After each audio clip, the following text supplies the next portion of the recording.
messieurs, merci de votre présence.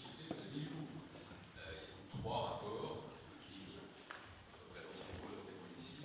Tout ce qui concerne la modernisation, la restauration, la sécurisation du Louvre, les infrastructures du Louvre, on a dépensé 2 fois moins, 80 millions d'euros. Et notamment qu'en matière de sûreté ou de sécurité, sujet qui a ému les Français et le monde entier, puisqu'on pense à ce vol de joyaux de la couronne le 19 octobre, on a dépensé que 4% du schéma qui était tardivement prévu, qui représente 87 millions d'euros, on a dépensé 3 millions d'euros.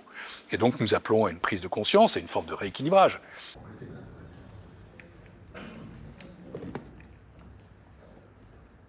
Sur les moyens techniques, on est obligé de constater, en effet, qu'on a dépensé 2 fois moins pendant la période sous revue 2018-2024 que sur des rénovations muséographiques ou encore sur des acquisitions, avec parfois d'ailleurs une politique d'acquisition qui est assez généreuse, le Louvre étant relativement grand seigneur sur le marché de l'art, ne discutant pas toujours les prix comme d'autres le font, et donc contribuant aussi peut-être à une forme d'inflation sur le dit marché.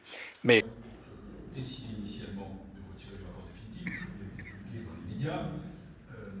Et puis le deuxième message, c'est d'assurer pour l'avenir une trajectoire financière qui soit solide avec un paradoxe, mais qui est lié au constat précédent. Le paradoxe, c'est que le Louvre a de l'argent. Personne ne peut dire que le Louvre serait victime d'une insuffisance de ses moyens ou d'une paupérisation. Il a par exemple une trésorerie de 268 millions d'euros.